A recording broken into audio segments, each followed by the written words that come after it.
everyone, I'm here with Chris Lewis.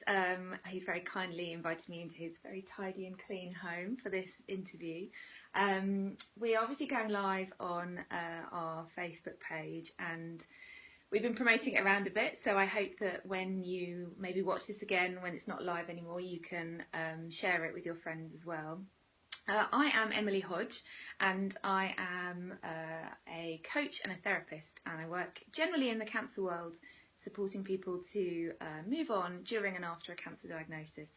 And I really wanted to bring Chris into an interview because we've had a number of chats. I've known Chris for 5 years?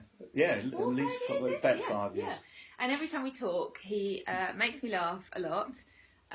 He says brilliantly controversial yet really sensible things, and has always got something really good to say about what's happening in the cancer world and in the health world in general. And I thought it'd be really interesting if we had an open chat that people could see, and I'm going to ask him some questions, and you guys have submitted some as well. So let's just hear from Chris himself. Chris, tell us a bit about you, what you do, and why you're in this world. Well, I'm in this world. I blame my mum and dad for that, actually. But I'm in the cancer world basically because cancer picked on me.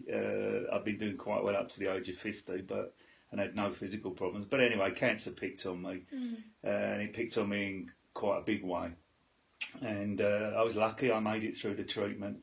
I wasn't given very long to live, but I made it through that. And here I am miraculously, 9 years later, miraculously, because I wasn't given 6 months at the time. Yeah. No. So, and what I do now, well, basically, I was unfortunate enough not to be able to work. The treatment and the disease had taken so much out of my body that there wasn't much left.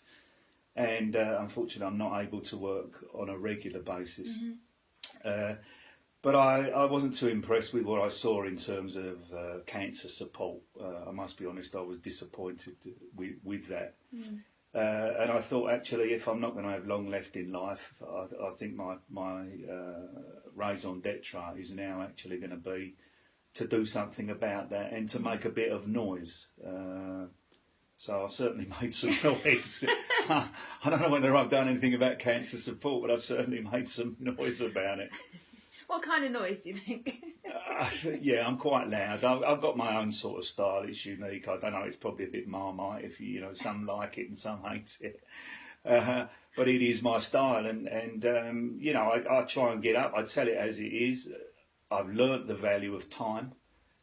Cancer's taught me the value of time, and actually, there are plenty of soft soapers I found in this business, and actually, I'm not a soft soaper. I listen very politely to what they say, but actually I want to physically do something. I want something to come out of it, not just for people to say nice things. Yeah. I actually want some walkers rather than the talkers. Nice things are great, right? They're good for setting a scene, but do they give us action? No, I mean action. Sometimes actually you think about it, and there's short-term action and long-term action. Okay. And I found that where I've done some talks, nothing much happens after a few months even. But suddenly someone will ring up out of the blue and they say, what you said was really good. We're doing this and we're doing that. So, it can be the drip effect. It's not immediately that everyone goes away full of energy. Yeah. It can take a bit of time. And so I've got some questions here today, and if you want to, as you're watching, add any comments, then it'd be great to hear if you've got any other things to add to Chris and I's chat. But we have had some submitted before, and so I'm going to add them in today. But I wanted to start, Chris, really with looking at some of the words first. There we go. And what we think about those words. So I was looking at, the typical things that we see and hear. So what do you think about the word journey? Cancer world. I thought you were going to ask me that, and actually, I use the word journey quite a bit, and I know that again is a love-hate thing. Personally, I found it the best word to describe what has happened to me because it feels like a journey where actually I don't know where I'm going. It was one of those things as a kid, your parents would throw you in the car and say, we're going somewhere. Yeah. And you never quite know where you're going. Well, this feels like that very much for me. because things chop and change so quickly. In not only my personal health, but in also my work. You know, things spring out of the blue like anything. So I personally use the word journey, but I understand why people don't use it. Do you think it's fair to say that probably a lot of people use the word journey, but I know when I use it, I say journey because I know it has that connotation.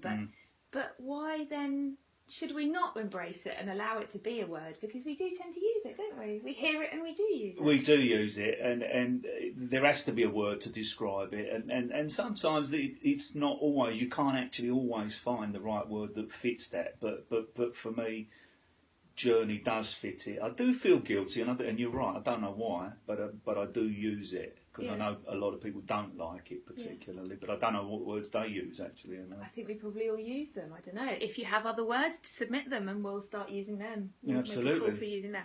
So here's another one: inspiration. What about being an inspiration?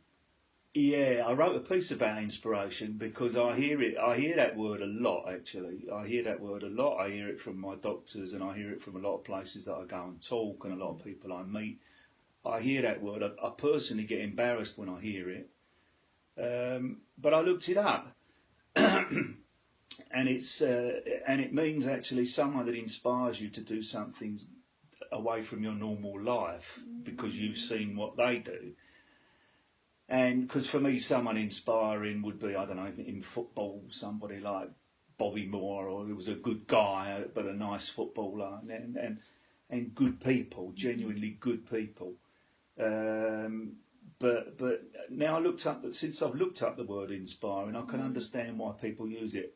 I use it very lightly, if I'm honest, but I see a lot of people around me that do inspire me, although I don't tell them. Maybe I should. Oh, that's interesting. Maybe I should. But there's a little bit of, in the cancer world, I know, there is a little bit of embarrassment around the word inspiration because we consider that we've been landed with an illness and we didn't choose that. Okay, so for me an act of inspiration would be, for example, if a house was burning down and someone chose to run into it and save someone, okay, that for me was what I would previously have defined inspiration, right? Because someone's done it by choice. Me, I've been lumped with cancer and I have to get on with it.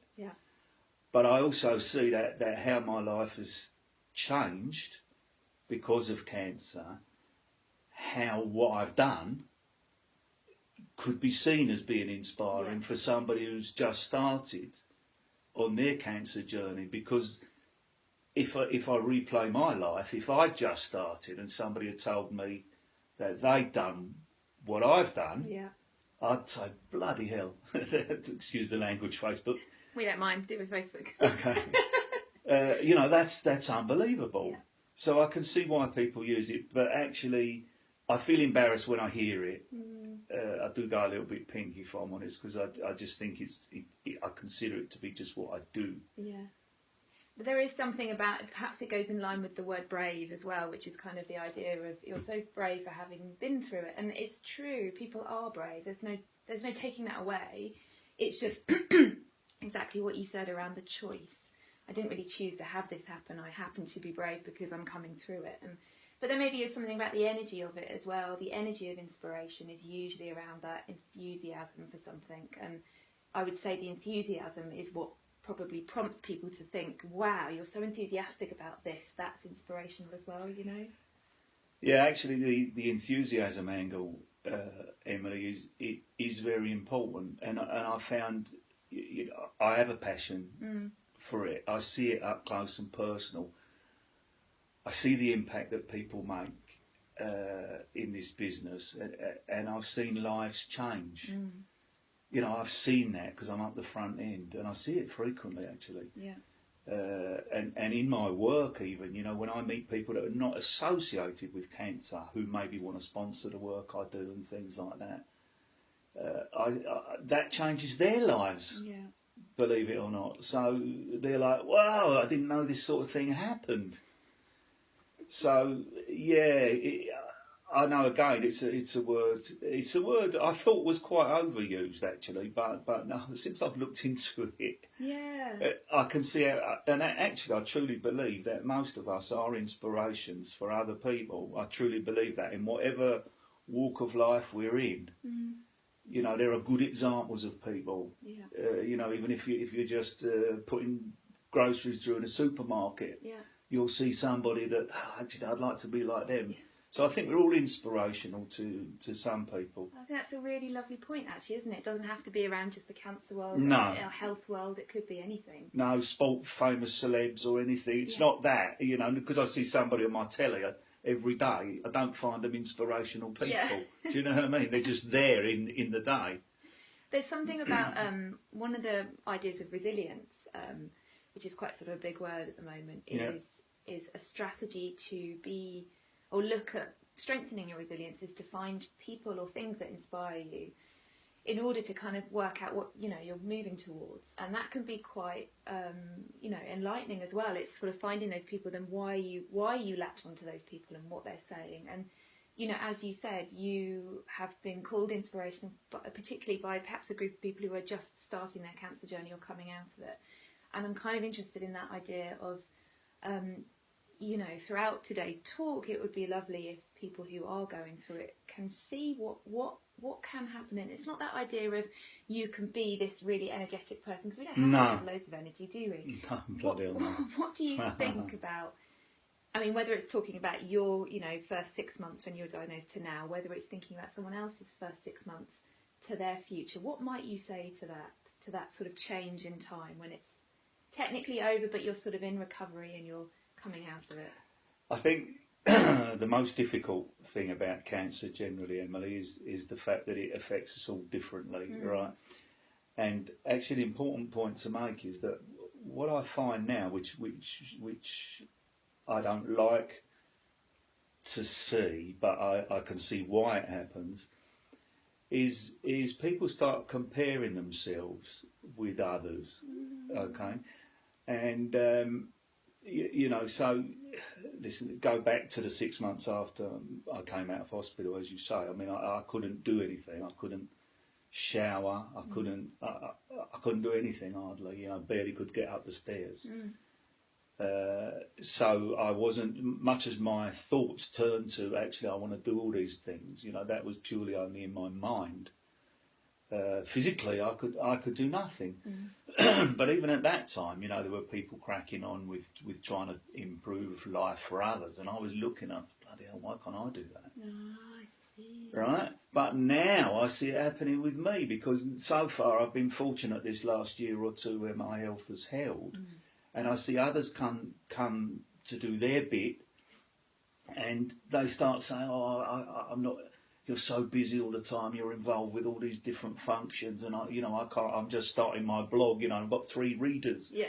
Do you know what I mean? Yeah. So I find there's an element of people comparing themselves with in wrong comparisons, if you like, because I'm 7-8 years into my work. Yes. Okay, you know, relationships just don't happen overnight, and nobody knew me. You know, I was the guy with the hospital gown with my arse hanging out the bottom, right? They didn't give you 2. No, like everybody else. I was just one in a line. So, yes, I worked hard, but I had knowledge, I had business expertise, which I could use. So I had some tools. You know, I didn't have the energy, to be fair, and I still don't actually in a lot of cases, but I had the tools, the basic tools. Yeah. Now, somebody who doesn't have the tools, it's even harder for them. They've got different tools, of course, but it might not associate with what they want to do. Yeah. Fortunately, it does for me. You know, when I go to meetings, I know how to pitch a product, or I know I'm quite comfortable talking at the top level because I've always done it.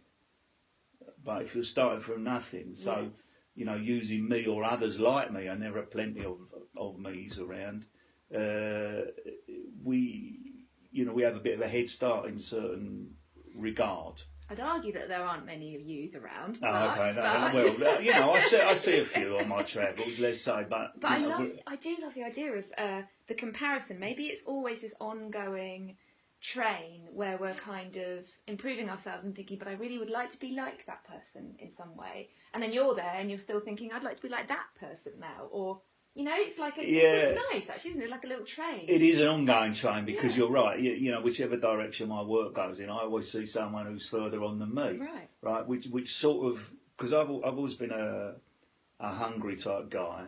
Right. I've always wanted to achieve.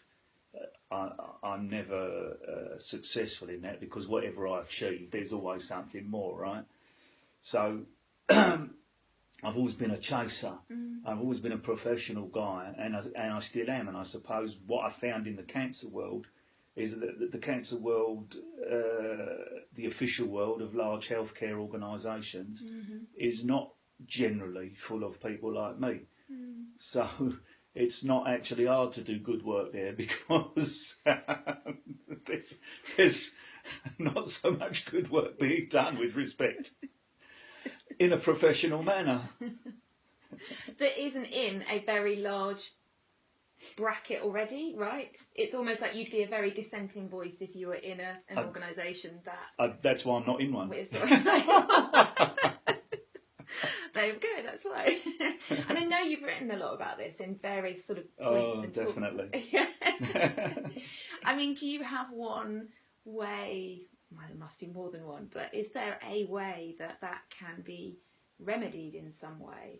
So, you know, the idea that we perhaps are holding on to pots of money or holding on to pots of clients or patients or whatever, but actually what we want to be doing is sharing our skills and making sure that everybody gets to see how supportive you can be or how supported you can be throughout your cancer journey. You know, what do you say to that?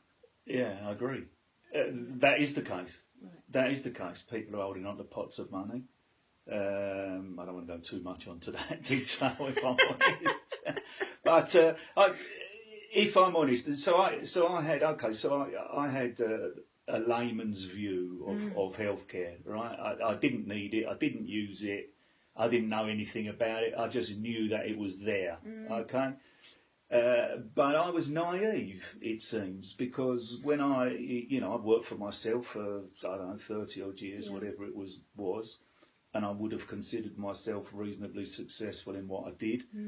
And I got struck down with cancer, and it was like a bullet. You know, I was taken out, totally taken out. And when I left hospital, unable to work, unable to do the things I was doing, there was no arm round me saying, come on, Chris, you know, you've been great for society, we'll get you back and rolling. You know, there was nobody at all. It was wonderful that the hospital did what they did. But actually afterwards, I was a casualty of war almost, I felt. You know, I had to ring people and chase people and wait for an email, and it was disgusting, actually disgraceful for somebody who's so ill. You know, it's enough to stay just alive, let alone to have to chase people to help you. So I found that quite very difficult actually to understand, because I'm a positive guy and I'm a forceful guy, and if I couldn't find it, I was thinking, well, what the hell is happening here? So to learn more, you know, I've done a spell of volunteering in all different areas. So, and I've actually done some qualifications in cancer to allow me to speak even more with a bit of paper attached, because people in this business like a bit of paper every now and again. Wave it around. Yes, actually, I can put it online, so I'll have to tell the people. Well, look at that. Any dissenters, I've actually got qualifications in it. Actually, no, sorry. No, but what upsets me more than anything else is that it's a business of limited resource. We all know that. You know, the problems are getting bigger, and quite frankly, there are so many in there that don't want to share. They're very closed in the way they work. They don't collaborate. And quite honestly, you know, if I can't get someone to work openly, then I don't think there's any hope. Yeah. And actually, you know, there's so much more work that can be done. Positive work there is being done. You know, it's not all. I'm not talking on a negative vibe there. Yeah. But actually, if we all get our heads together there are enough resources out there. I don't believe there are not. There are. It's just that actually we need to know more about them. Finding them. Exactly. We need an A to Z of cancer resource, right? Yeah. And why does nobody want to do it? Because there's no money in it, right? And the big boys, they want to be on the front page, and we forever be arguing the format of the A to Z, and another 10 years would have gone past. There you go. Well, live today, we're going to do an A to Z of Facebook, Not Facebook. of the cancer dictionary, Thesaurus, what should we call it? Yeah, the A to Z of cancer services, right? The route map. That do exist. Yeah. And it's quite frightening because I know some lovely people that offer lovely service, right? Free. And they can't get publicity. You know, it's all about social media, it's about internet, it's about websites, and all that stuff costs money, right? And they can't get their service out there. It's a disgrace. And the large organisations just don't really want to collaborate. Something you said actually, funnily enough, I was driving up here this morning, and I've said this a bit recently as well. And part of my own cancer experience was that very, very visceral. The way you described it's really accurate. The feeling of being a casualty of war afterwards, and my prominent feeling, emotion was anger. And I think when you've been through so much and it's been such a shock, to have to be the leader of your own care at that point when you really don't have much control or understanding of what's happened to you is very, very hard. And yeah, my prominent thing was anger, and probably I got angry with a lot of the health service people, and some of them probably unnecessary because they were just trying to help. But the idea of organising everything, you almost needed like a virtual PA in order to help you sort everything out afterwards. So I suppose going back to the idea of inspiration, that for me is an inspiration when I see someone who's able to kind of get themselves into an organised place. They don't have to be happy necessarily, but like, wow, you're really trying something here, and especially if it's new and innovative, it's even more interesting because it's harder to do that sort of thing, right? When there's been no path before you, you're making the path yourself.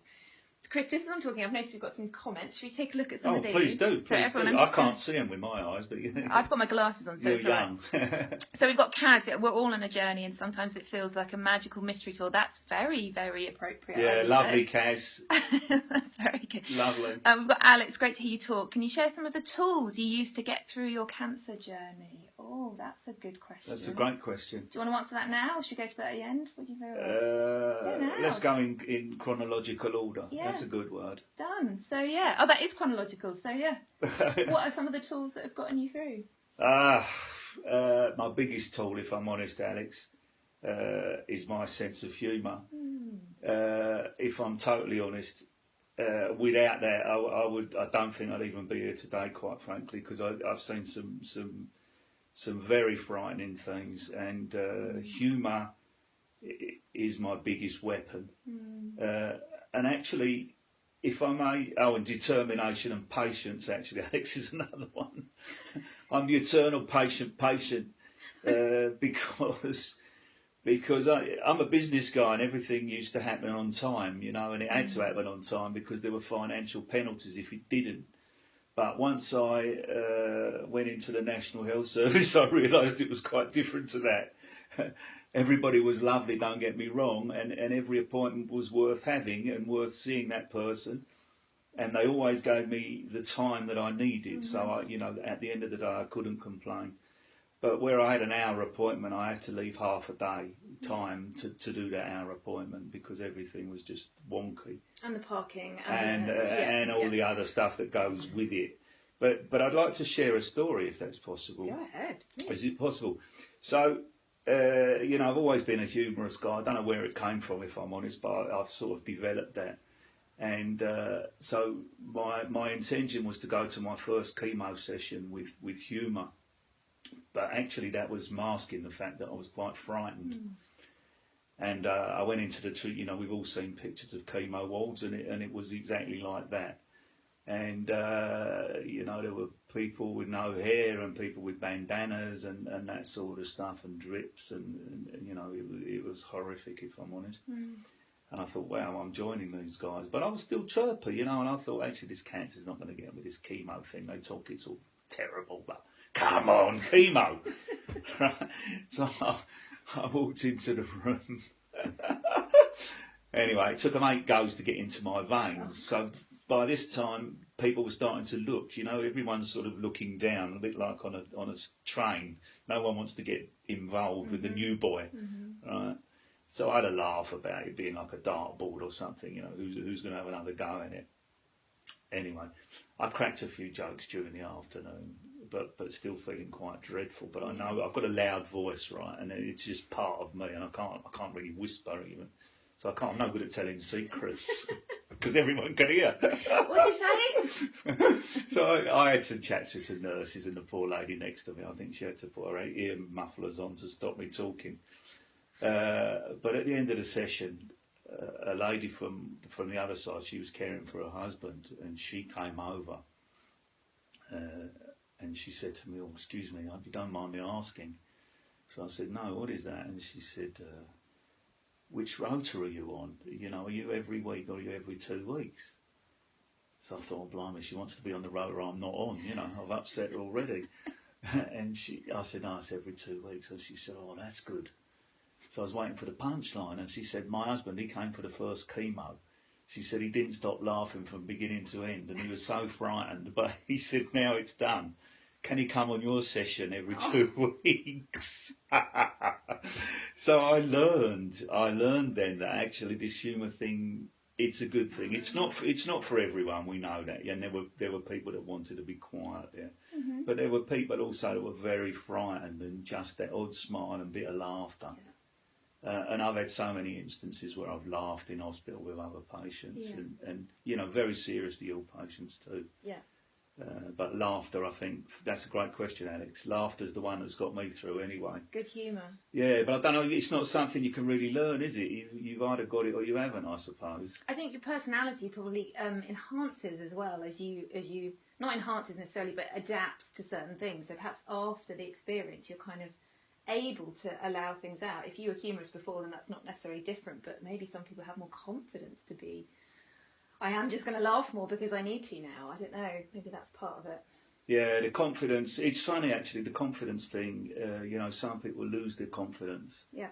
And some people that you think might be very confident, actually, they're not. Yeah. And actually they're quite frightened. So cancer does a lot of things, and it changes where you don't expect it, actually. And perhaps what's the interesting part about it is not understanding your own emotion. Maybe if we can understand our emotion and what we're feeling, it's a little easier. But if we're confused at the time as well, it's very hard to articulate, isn't it? And then get the right help that you need.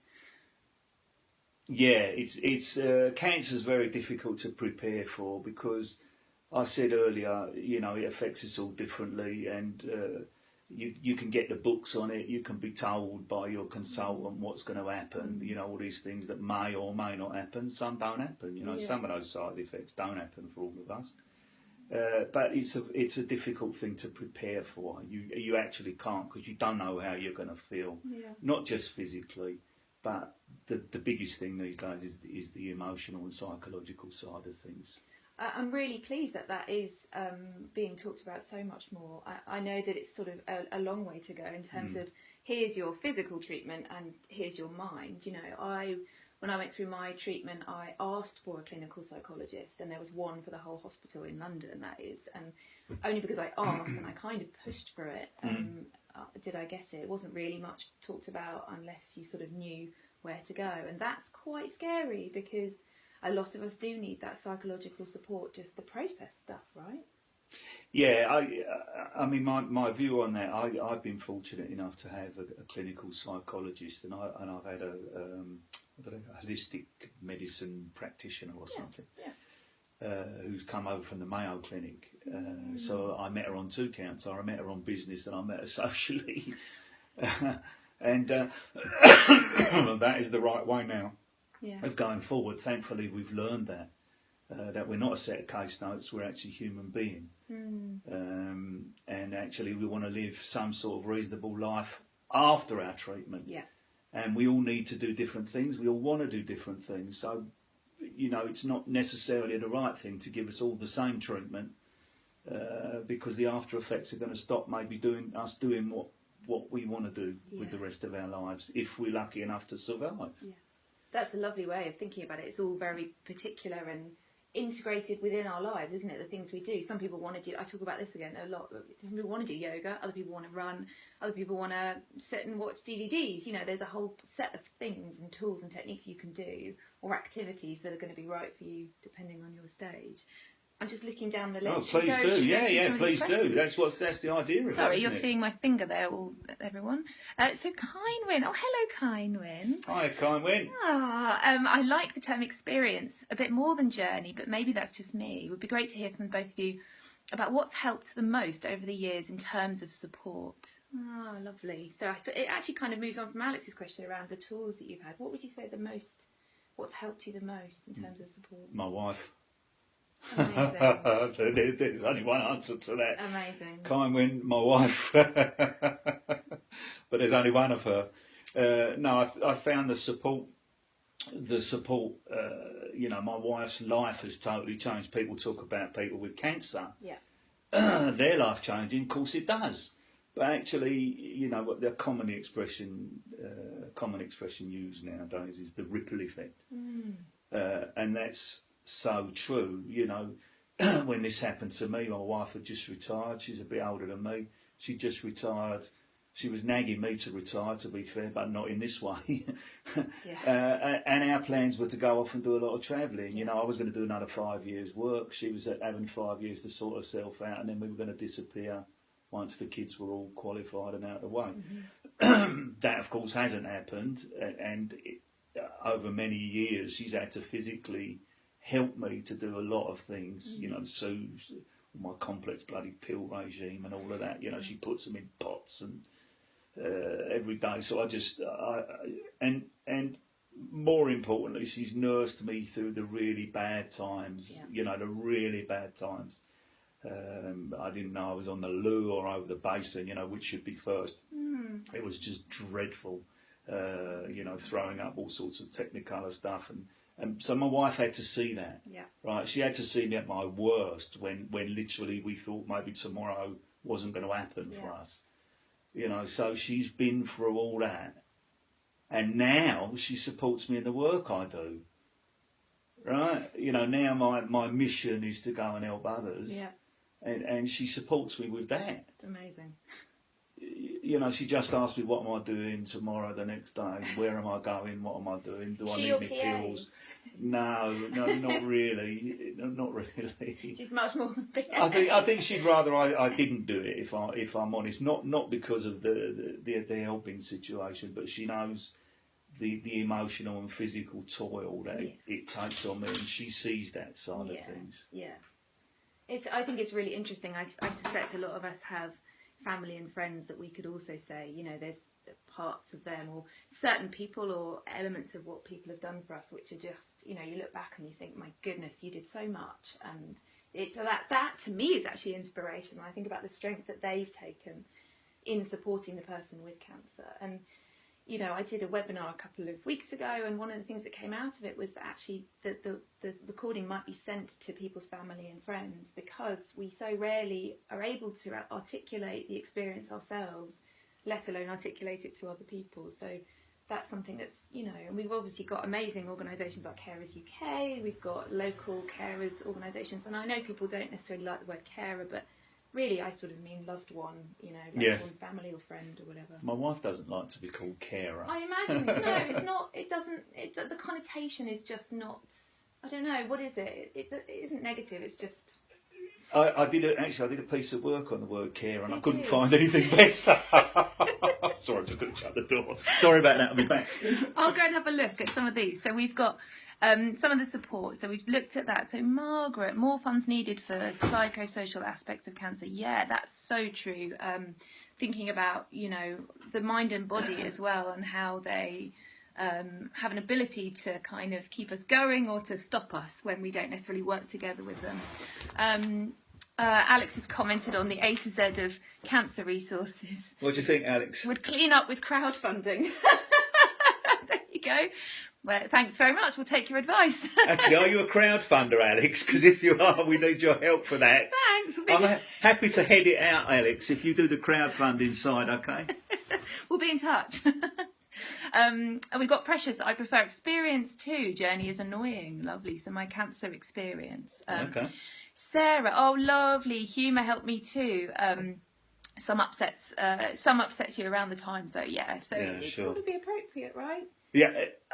Exactly. Look, Yeah. humour's a very unique thing as well. It's very individual. You know, we watch the American humour. Sometimes it doesn't translate right, and sometimes our Brit humour doesn't translate there. And there's a time for humour, definitely. And you know, I'd like to think that my experience tells me when the right time is. It just suddenly feels right. Yeah.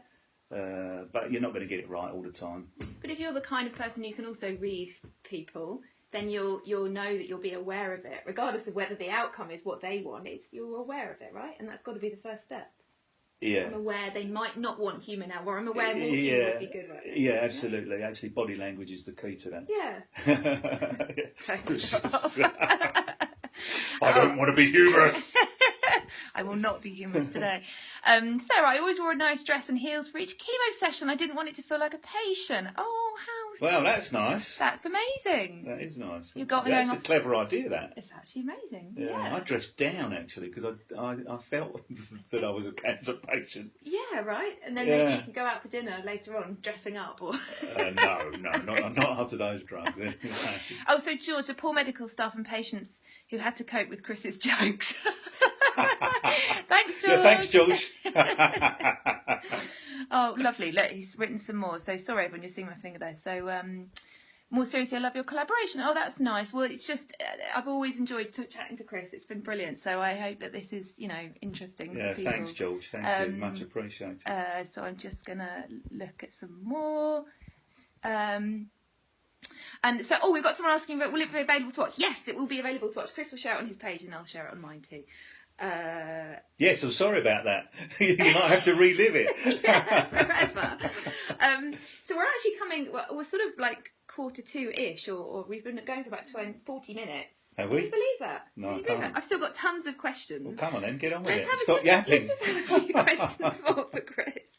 I actually do want to know, you touched on it earlier, so from what I know, and you might be able to add to this list, you're a blogger, a speaker, a community builder, a mentor, a business stroke charity owner.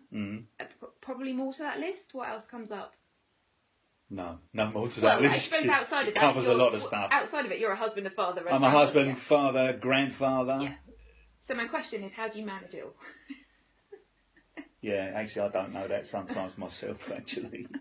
I was talking about that yesterday. Things are getting quite serious now in terms of my work. I'm getting some quite serious invitations, and the charity work is now taking off quite seriously, and we are invited to some very nice do's with some very nice collaborations we're working on. We have some great collaborations currently, and we're working on some others because the word, it's slowly spreading. Yeah. And we're looking at helping some of the NHS oncology staff too, with some of their phones and phone bills and things like that. So while you're at it, well, just for people who don't know, will you just tell us a bit about the charity, because that brings in the sort of detail about the phones? And yeah, I mean, I didn't want the aggravation of my own charity, if I'm totally honest, because there's enough going on as it is without paperwork and all of that stuff. But needs must, and the opportunity arose with a mobile phone provider who are genuinely philanthropic and who want to help people affected by cancer. And they approached me, they've seen my work, they wanted to work with an individual as opposed to a large organisation because of some of the things we discussed earlier about the way that large organisations work in healthcare. Rather slower than the real people. Wow. So they said that I'd been recommended through NHS, and would I be interested in doing the work? So I said, well, what do you want to do with this thing? So they said, look, we want to help people affected by cancer. There are so many. There are young and old and this and that. And so isolation, as we know, is one of the biggest issues for people affected by cancer. And of course, the actual pure economical stuff of bills, you know, when you're ill and you can't work and all that sort of stuff. So you don't want to have to look down at your phone every time you're worried about have you topped up your pay as you go because you want to talk to Auntie Mary or, you know, your son, your daughter, whatever. Or if you're a little one at home, your mum's got cancer, you know, you don't have a tablet or you don't have something that you can communicate on. So there are so many people now, carers, you know, as we talked earlier, whether we like that expression or not, but there are carers that may not have been, so they may need a phone or something, some form of device to keep in contact. So I thought, bloody hell, that's a good idea. You know, I'd like to be involved in that, you know. So they provide the mobile phone side of things, you know, the expertise that goes there. And so I provide the cancer expertise, if you like. So people can apply to us if they're newly diagnosed, however they're affected by cancer. Okay, they can apply to us for free text, minutes, data, which we provide to help them keep in contact. Phones if necessary. We can get some cheaper phones and things for people if they don't have a phone. So that works by collaboration with various organisations that we're doing, or people can catch up with me through my website, through Facebook, through Twitter. We're currently talking to people in the NHS that are interested in our schemes, but you know, we've got lots of young people's charities, that sort of thing, who are looking, outward bound charities, all people that would like to work with us. So we're looking at the different, you know, there's not one way of working, everybody works differently, and what works for one doesn't work for another. So it's taken us time to put our pitches together and to work with people and discuss how best we can work. So that's now a business case almost, so that's taken me quite a time to work with that. But we've got people coming on to us all day almost with different cases of how we can help. So, and we were talking yesterday about doing, you know, some of the oncology wards with some of the doctors that we'd like to sponsor that do some fantastic work. So, that's what we're up to, and that's our next big project. And I think, you know, my blogging is still there, my speaking is still important.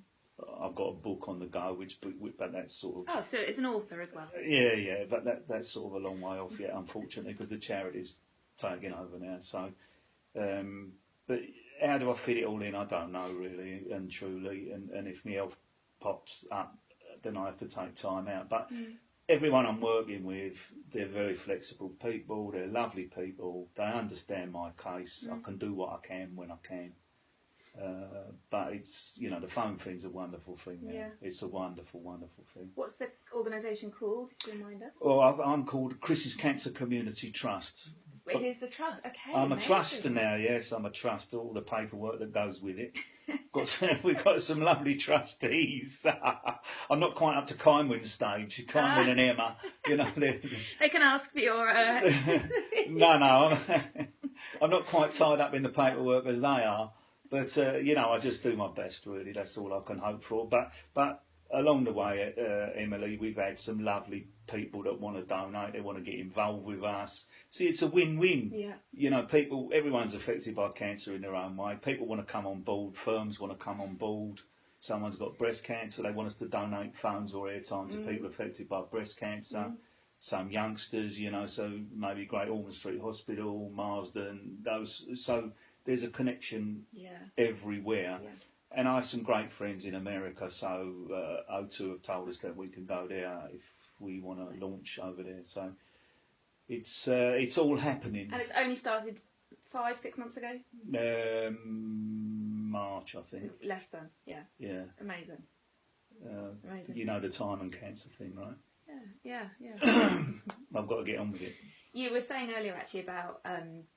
you know, people being flexible because of your health as well. And actually one time when we were going to meet for a coffee, I think it was, I wasn't feeling very well. And I, you know, previously in a job, I would have probably had to have either called in sick or go into work feeling ill. And this was like a year ago, I think, or so. And I remember phoning up Chris and saying, I just can't make it. I'm not very well, and just being really honest about the fact that I'm sometimes not very well, and I just don't know. Everyone's not very well, obviously, but I remember just saying, I just feel really fatigued and very tired, and the fact that you can feel that comfortable to say to someone, I actually can't do this today, and make the decision to be able to pull back on stuff when you're not feeling so good is really, really important, isn't it? It's being aware of our own energy in the work that we do as well, and being able to manage that within the context of all these amazing things as well.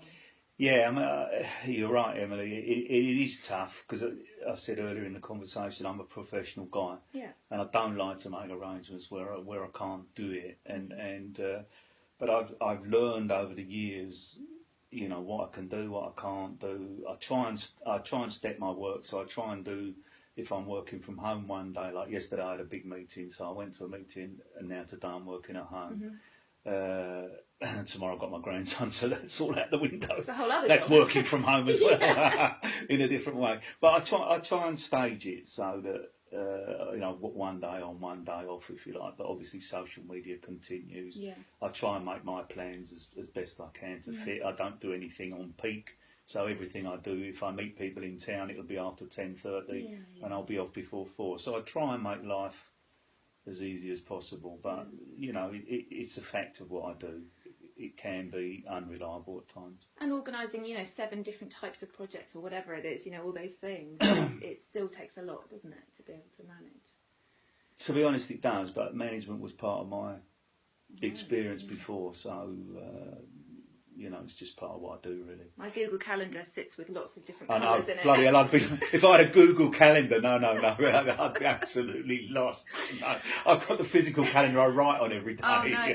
I literally would be like... There's actually a thing going around on Facebook at the moment about a new type of way of writing your diary. It's actually back to pen and paper, but it's sort of like signs and signals and things. It looks quite good. No, I have to write it in black, tablet of stone. It has to be there. I love it. So I guess we're kind of coming to the end. Actually, we've kind of overrun, but it's been. Sorry, we've got like a load more questions, and there's a million things I'd love to ask. But I'm really glad we've actually touched on the kind of carers idea as well, because it's really important that we remember the people around us. And I think that probably the most, I don't know what type of question we call it, but something that we all want to know the answer to, I believe, is what would we say to someone who is kind of going through a cancer experience, and what would we say to someone who's looking after that person? I'd be really interested to know what you would say, whether it's advice, guidance, a sentence. I don't know. It's hard to give advice, basically, because your own experience, Kynwyn, rather than journey,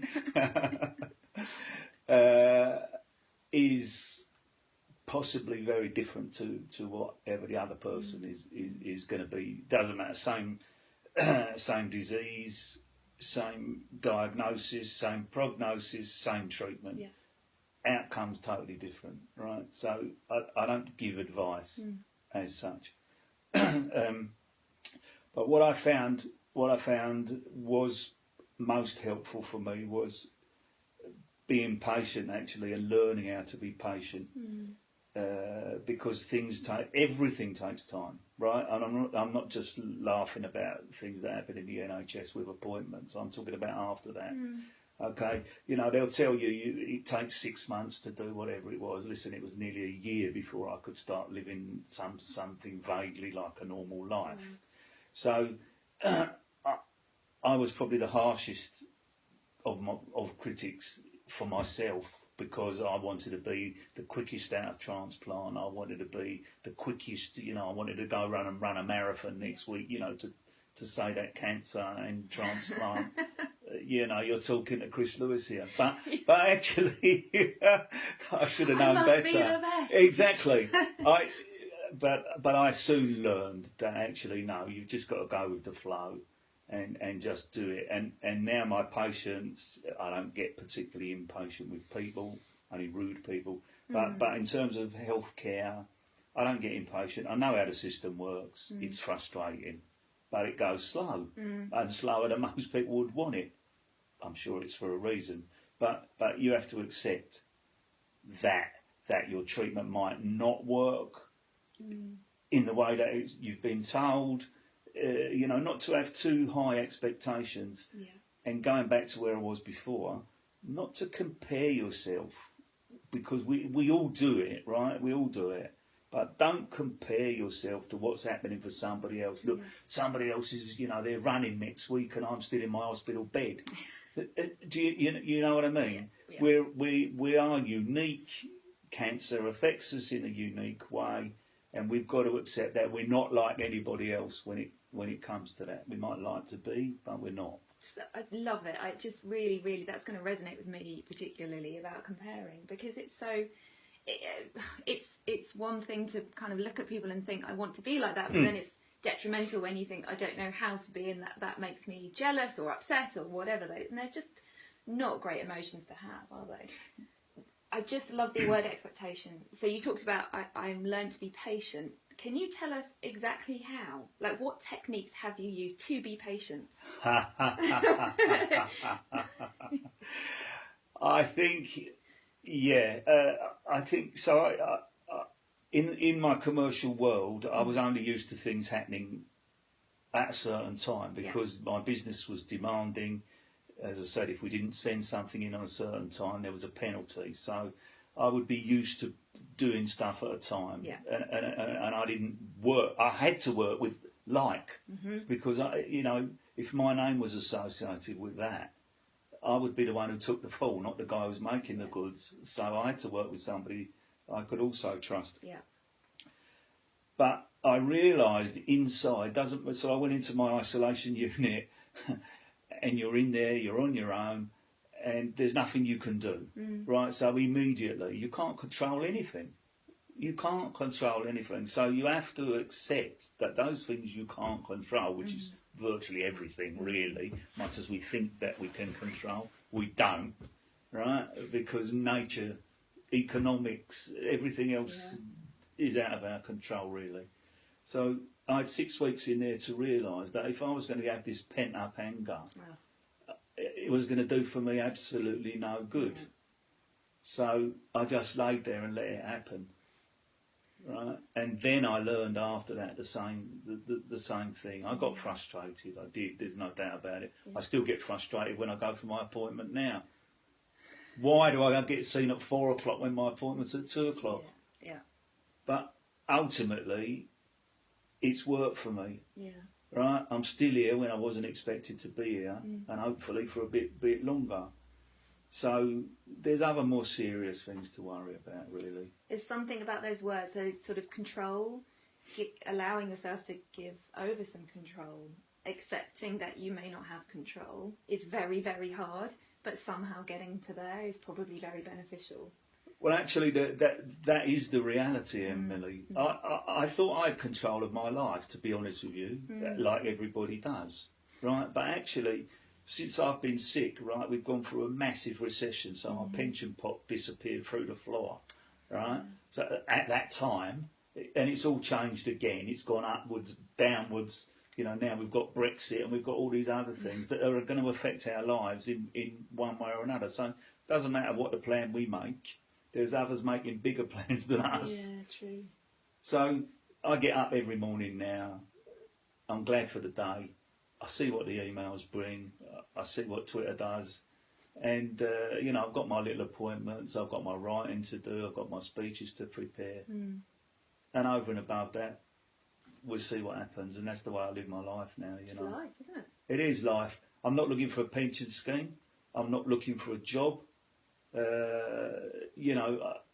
went to a very posh do the other night, Tuesday night, with a lady who's a world-renowned entrepreneur, and I was her guest. It's amazing. Right, I was her guest, and I was in a room full of people I didn't know, all high flyers, got their own businesses, this, that, and the other.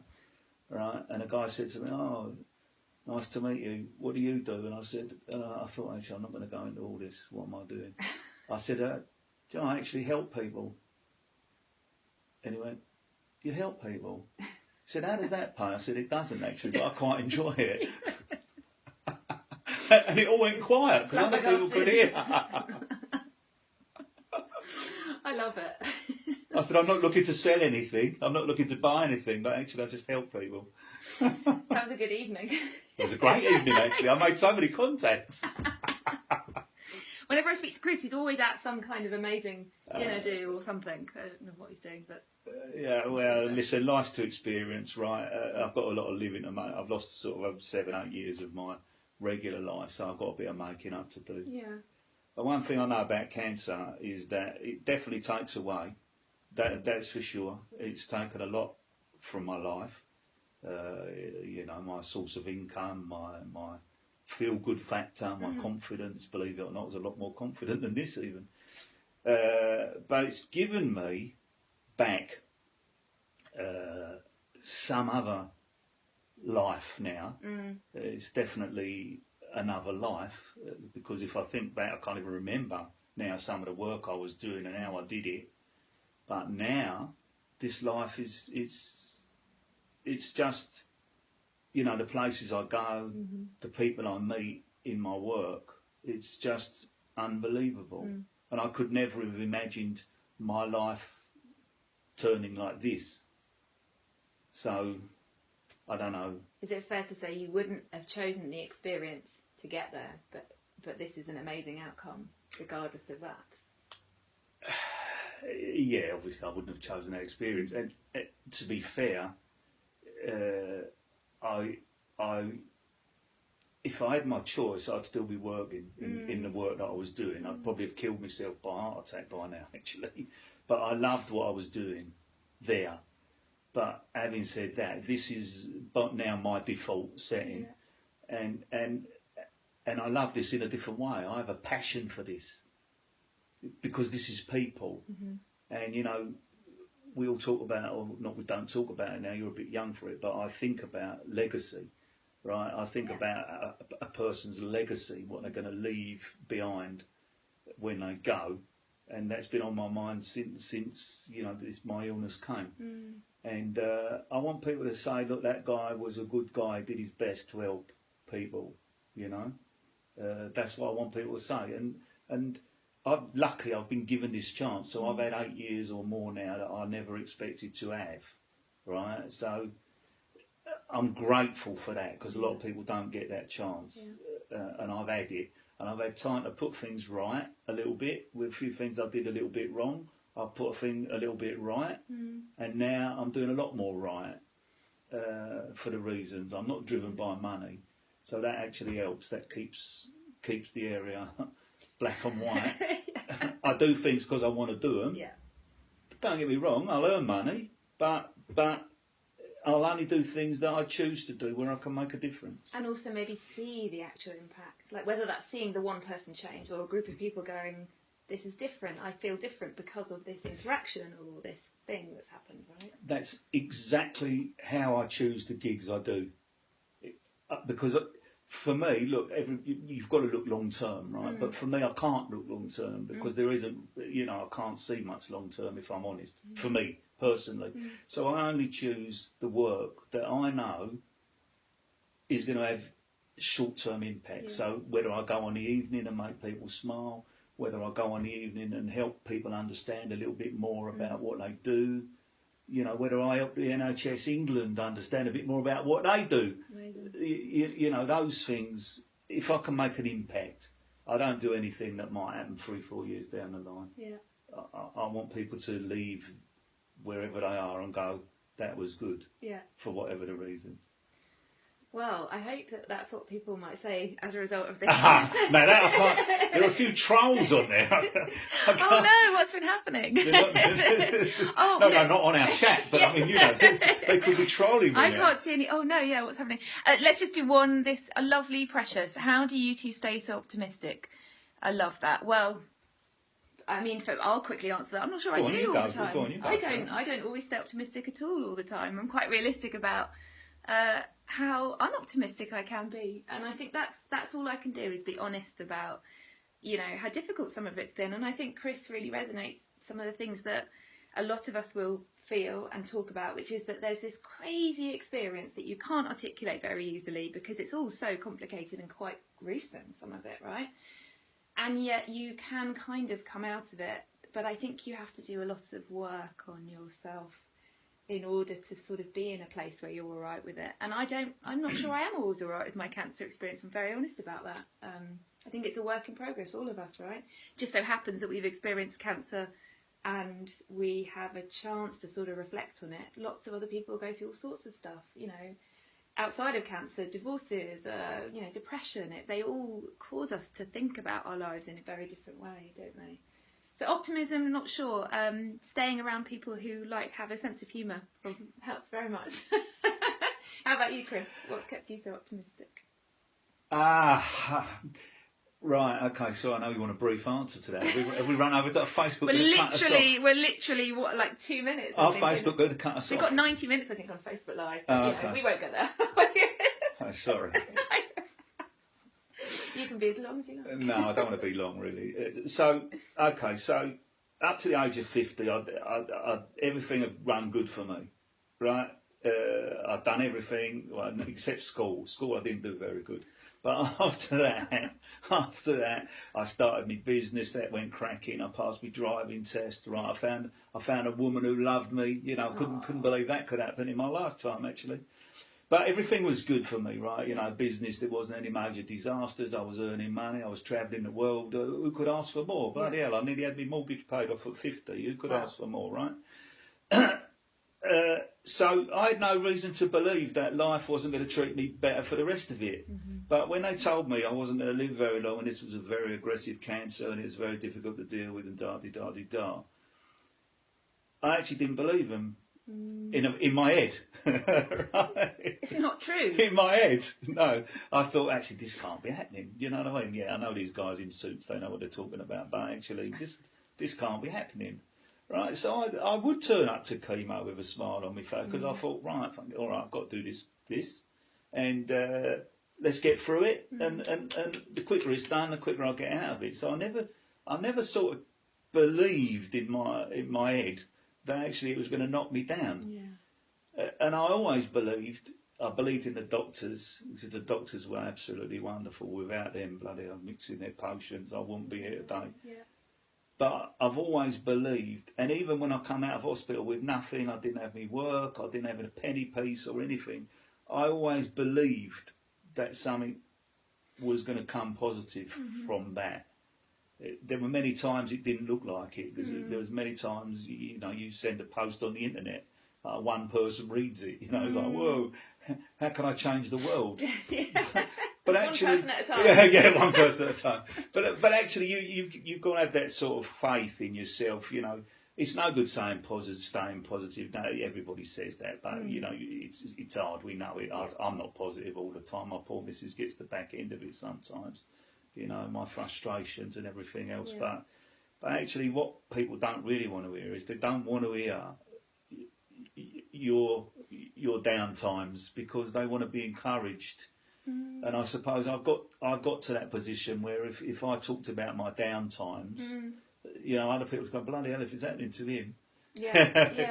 You know what I mean? What about downtime with the idea that it can change and it can come out of it? Because that's the inspirational thing for me. That's where I say, my God, that's inspirational, because it's you know, not so much you've turned it around, but there's a whole system that's gone, all right, this was awful, and now I'm in this different place. There's something amazing about that. I think, I agree with you.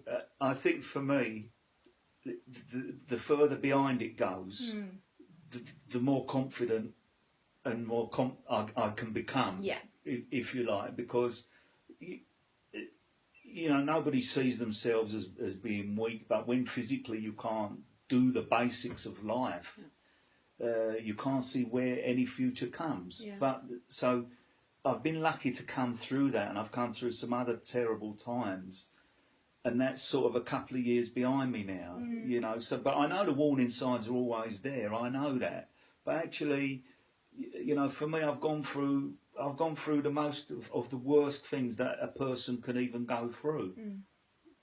You know, and I'm still here. So I've got nothing else to be frightened of, is probably, I feel in many respects empowered by my disease, because it's taken away all my fear, because I've done all those horrible things, right? I've got to the age of 60 where now I get free drugs, I get free travel, I get free Bus lots pass. of. Yeah, I've got my bus pass, best birthday present ever.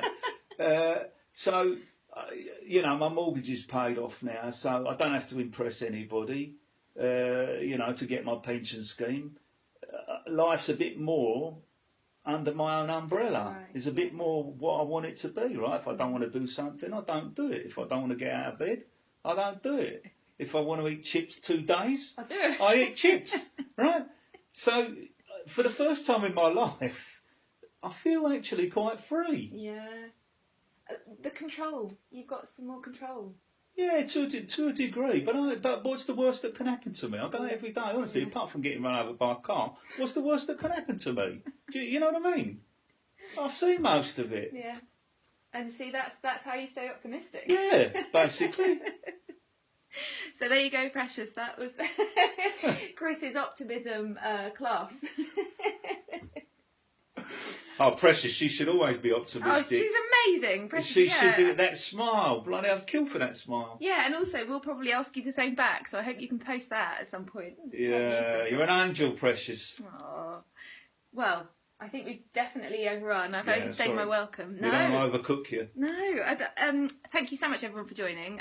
This is going to go on our various Facebook pages, and obviously you can get in touch with Chris and I through our various Facebook posts, but my email is emily@coachingemily.com, and Chris's email is... Oh, my website is www.chris-cancercommunity.com. Lovely. And he's on Twitter as, at Chris the Eagle 1. Chris the Eagle 1. Eagle is because of the... Crystal Palace. Thank you, Crystal Palace. Done.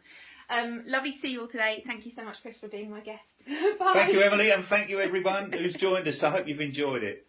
Have a great day, won't you? Thanks a lot. Bye.